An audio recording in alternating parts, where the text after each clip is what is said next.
ഹാജർ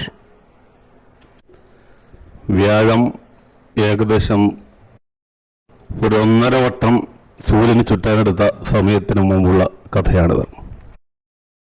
സംസ്ഥാന സർക്കാരിൻ്റെ ഒരു സുപ്രധാന വകുപ്പ്, യൂണിഫോം ധരിക്കുന്ന ജീവനക്കാരുള്ള വകുപ്പിൻ്റെ പ്രാദേശിക ഓഫീസിൻ്റെ മേധാവിക്ക് മുന്നിൽ ആ ഓഫീസിലെ ഒരു ജീവനക്കാരുടെ പരാതി എത്തിയിരിക്കുന്നു. വാക്കാലുള്ള പരാതിയുമായി നിൽക്കുന്ന ജീവനക്കാരനെയും പരാതിക്ക് അടിസ്ഥാനമായ ഹാജർ പുസ്തകത്തിനെയും ഓഫീസർ മാറി മാറി നോക്കി. ആവലാധികാരന്റെ പരാതി ശരിയാവാനാണ് സാധ്യത. ഹാജർ പുസ്തകത്തിൽ പുതിയ മാസത്തെ ഹാജർ രേഖപ്പെടുത്താനായി ജീവനക്കാരുടെയും ഓഫീസ് മേധാവിയുടെയും ഒക്കെ പേര് രേഖപ്പെടുത്തിയപ്പോൾ പരാതിക്കാരന്റെ സ്ഥാനം അല്പമൊന്ന് മാറിപ്പോയിരിക്കുന്നു. ഹാജർ പുസ്തകത്തിൽ പേര് രേഖപ്പെടുത്തുമ്പോൾ ആ ഓഫീസിലെ ഏറ്റവും താഴെത്തട്ടിലുള്ള ജീവനക്കാരുടെ പേരും സ്ഥാനപ്പേരും അവരുടെ സേവന ദൈർഘ്യത്തിന്റെ സീനിയോറിറ്റി അടിസ്ഥാനത്തിൽ അടയാളപ്പെടുത്തി അവസാനം ഓഫീസ് മേധാവിയുടെ പേരിലും സ്ഥാനപ്പേരിലും അവസാനിക്കുന്ന രീതിയിൽ വേണം തയ്യാറാക്കുവാൻ. ഈ മാസം പുതിയ പേജിലേക്ക് ഹാജർ പുസ്തകം പറിച്ചു നട്ടപ്പോൾ പരാതിക്കാരനായ നടേശന്റെ സ്ഥാനം അല്പമൊന്ന് മാറിയിരിക്കുന്നു. അവിടെ അതേ തസ്തികയിലുള്ള സുഭാഷിന്റെ പേര് വന്നിരിക്കുന്നു. അതായത് നടേശന്റെ സ്ഥാനത്തിന് താഴെ സുഭാഷിന്റെ പേര് വന്നിരിക്കുന്നു. അതായത് സുഭാഷ് നടേശനേക്കാൾ സീനിയർ ആയിരിക്കുന്നു. ഇത് പകർത്തി എഴുതിയപ്പോൾ സംഭവിച്ചു പോയതായിരിക്കും നടേശ. അടുത്ത മാസത്തെ ഹാജർ പുസ്തകം തയ്യാറാക്കുമ്പോൾ ശരിയാക്കിയാൽ പോരെ. യൂണിഫോമിനൊപ്പം ധരിച്ച ഷൂസിന്റെ ലേസ് അല്പമൊന്നും മുറുക്കിക്കൊണ്ട് ഓഫീസ് മേധാവി ചോദിച്ചു. പുള്ളിക്കാരൻ കാര്യങ്ങൾ കൃത്യമായി പോകുന്നതിൽ താല്പര്യമുള്ളയാളാണ്. എങ്കിലും 1-ാം തീയതി തന്നെ ഹാജർ പുസ്തകത്തിൽ തിരുത്തൽ വരുത്തി വൃത്തികേടാക്കണ്ട എന്ന നിഗമനത്തിൽ ആവശ്യപ്പെട്ടതാണ്. ഇതറിയാതെ സംഭവിച്ചു പോയ തെറ്റാൻ വഴിയില്ല സാറേ. മറ്റാരും കേൾക്കുന്നില്ല എന്ന് ഉറപ്പുവരുത്തി നടേശൻ ഓഫീസറുടെ ചെവിയിൽ സ്വകാര്യമെന്നോണം പറഞ്ഞു. ഈ സുഭാഷ് വേറെ ഡിപ്പാർട്ട്മെന്റിൽ നിന്നും ടെസ്റ്റ് വന്നതാണ്. കാര്യമെന്നേക്കാൾ സർവീസുണ്ട്. അത് മുൻ സർവീസും കൂട്ടിയുള്ളതാണ്. പക്ഷെ ഇവിടെ ഞാൻ തന്നെയാണ് സീനിയർ. അയാൾ മനഃപൂർവ്വം ഹാജർ പുസ്തകത്തിൽ സ്ഥാനം തെറ്റിച്ചെഴുതിയതായിരിക്കും. മേധാവി വീണ്ടും ഹാജർ പുസ്തകത്തിലേക്ക് നോക്കി. സുഭാഷ് ഇന്നത്തെ ദിവസം ഹാജർ രേഖപ്പെടുത്തിയിട്ടുണ്ട്.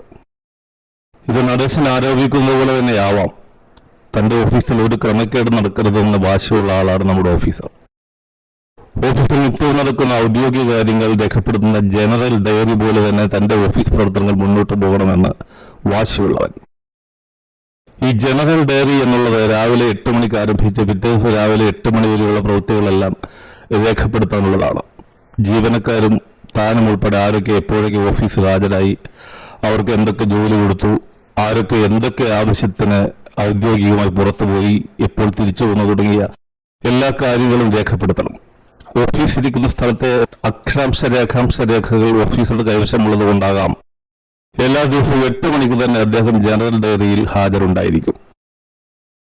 ഓഫീസിന്റെ ഒരു 100 മീറ്റർ അപ്പുറത്തെ റോഡിൽ ഒരു ട്രാഫിക് സിഗ്നൽ സിസ്റ്റം ഉണ്ട്. ഒരിക്കൽ നടേശൻ തന്റെ ഇരുചക്ര വാഹനത്തിൽ ആ സിഗ്നലിൽ അടുത്തെത്തുമ്പോൾ ഈ ഓഫീസ് മേധാവിയും തന്റെ വാഹനത്തിൽ സിഗ്നലിലായി കാത്തു കിടക്കുന്നുണ്ട്. രണ്ടുപേരും പരസ്പരം കണ്ടു. നടേശൻ ഓഫീസറെ അഭിവാദ്യം ചെയ്തു. സിഗ്നൽ കിട്ടി. ഓഫീസിലെത്തിയ ഓഫീസറുടെ പിന്നാലെ നടേശൻ കയറി ചെന്നു. അന്ന് സമയം കിട്ടിയപ്പോൾ ജനറൽ ഡയറി ഒന്നെടുത്ത് നോക്കിയ നടേശൻ ഞെട്ടിയെന്ന് പറഞ്ഞാൽ ശരിയാവില്ല. അന്ന് രാവിലെ 8 മണിക്ക് തന്നെ GD പ്രകാരം ഓഫീസർ ഹാജരായിരിക്കുന്നു. നടേശൻ 5 മിനിറ്റിന് ശേഷവും. അത്തരത്തിൽ കർക്കശക്കാരനായ ഓഫീസർക്ക് മുമ്പാകെയാണ് നടേശൻ ഹാജർ പുസ്തകത്തിലെ തന്റെ സ്ഥാന ചലനത്തെക്കുറിച്ച് പരാതി പറഞ്ഞിരിക്കുന്നത്. ഇദ്ദേഹം സ്ഥലം മാറ്റം ലഭിച്ച് വീടിനടുത്തുള്ള ഓഫീസുകളിൽ ജോലി ചെയ്യുമ്പോൾ അക്ഷാംശ രേഖാംശങ്ങൾ കുറെ കൂടി കൃത്യമാകാറുമുണ്ട്. ഓഫീസർ ആ ഓഫീസിൽ തന്നെ പ്രായമുള്ള ടേബിൾ ബെല്ലിൽ 2-3 പ്രാവശ്യം വിരലമർത്തിയപ്പോൾ എന്തോ ശബ്ദമുണ്ടായി. സുഭാഷ് പുറത്തു നിന്നും ഹാഫ് ഡോർ തുറന്ന് ഓഫീസറുടെ മുന്നിൽ ഹാജരായി.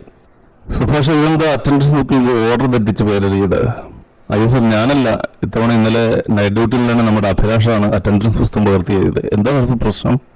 സുഭാഷിന്റെ നടേശന്റെ സ്ഥാനം മാറിയാണ് എഴുതിയിരിക്കുന്നത്. അതിൽ നടേശന് പരാതിയുണ്ട്. എൻ്റെ പേര് എവിടെ എഴുതിയാലും കുഴപ്പമില്ല സാർ. എനിക്ക് കിട്ടും ശമ്പളം കൊടുത്ത സാധനങ്ങൾ വാങ്ങുമ്പോൾ ആ കൊടുക്കുന്ന തുകയുടെ വിലയെ അല്ലാതെ അത് ജോലി ചെയ്തുണ്ടാക്കിയ ആളുടെ സീനിയോറിറ്റിയെ കുറിച്ച് ആരും അന്വേഷിക്കാറില്ല സാർ. അന്വേഷിച്ചിട്ട് കാര്യവുമില്ല സാർ. സുഭാഷിന്റെ മറുപടിയിൽ എന്തോ മുള്ളുള്ള പോലെ ഓഫീസർക്കും നടേശനും തോന്നി. ഒരു ഓഫീസാകുമ്പോൾ ചില കീഴ്വഴക്കങ്ങളുണ്ട്, അതനുസരിച്ച് പോകണം. അതുകൊണ്ട് പറഞ്ഞതേ ഉള്ളൂ. അടുത്ത മാസം മുതൽ ഹാജർ പുസ്തകം പ്രവർത്തിക്കുന്നത് എല്ലാവരും ശ്രദ്ധിക്കണം. പിന്നെ ശമ്പള ബില്ല് തയ്യാറാക്കുമ്പോഴും അതേ ക്രമത്തിൽ തന്നെ വേണം പേരും സ്ഥാനവും രേഖപ്പെടുത്താൻ. ഇതെല്ലാവരും പറയണം. ഓഫീസർ വിധി പ്രസ്താവിച്ച് പ്രശ്നം അവസാനിപ്പിച്ചു. നടേശൻ ട്രഷറിയിൽ തലേദിവസം നൽകിയ ശമ്പള ബില്ലിന്റെ പകർപ്പ് രേഖപ്പെടുത്തിയ രജിസ്റ്റർ എടുത്തു പരിശോധിച്ചു. ഭാഗ്യം, തന്റെ സ്ഥാനം കൃത്യമാണ്. അന്ന് വൈകുന്നേരം ഓഫീസിൽ നിന്ന് തപാൽ വന്നു. അടുത്ത മാസം മുതൽ ശമ്പളം തയ്യാറാക്കുന്നത് ഓൺലൈനായിട്ടാണ്. അതിന്റെ പരിശീലനത്തിനായി 2 പേരെ അയക്കണം. നടേശനും ഓഫീസറും അതിനായി നിയോഗിക്കപ്പെട്ടു. പരിശീലനം നേടി. പിറ്റേ മാസത്തെ ശമ്പള ബില്ല് ഓൺലൈനായി ഇറക്കിയപ്പോൾ കിട്ടിയത് കണ്ട് നടേശൻ ഞെട്ടി. ഓഫീസിലെ ജീവനക്കാരുടെ സീനിയോറിറ്റിയെ മാനിക്കാത്ത വിധത്തിൽ ശമ്പള ബിൽ തയ്യാറായി വന്നിരിക്കുന്നു. പകരം ജീവനക്കാരുടെ വിവരങ്ങൾ സോഫ്റ്റ്വെയറിൽ വകുപ്പ് തലത്തിൽ രേഖപ്പെടുത്തിയ ക്രമമനുസരിച്ച് രൂപപ്പെട്ട നമ്പറുകൾക്ക് പ്രാധാന്യം കിടക്കുന്നു. അതിൽ ഓഫീസർ എവിടെയോ, നടേശനും സുഭാഷും അഭിലാഷുമൊക്കെ എവിടെയൊക്കെയോ കിടക്കുന്നു.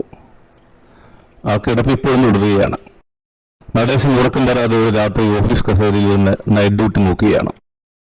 ഓഫീസിന്റെ പഴകിയ ഓടിന് മുകളിൽ എന്തോ ചെറുകിട ശബ്ദം.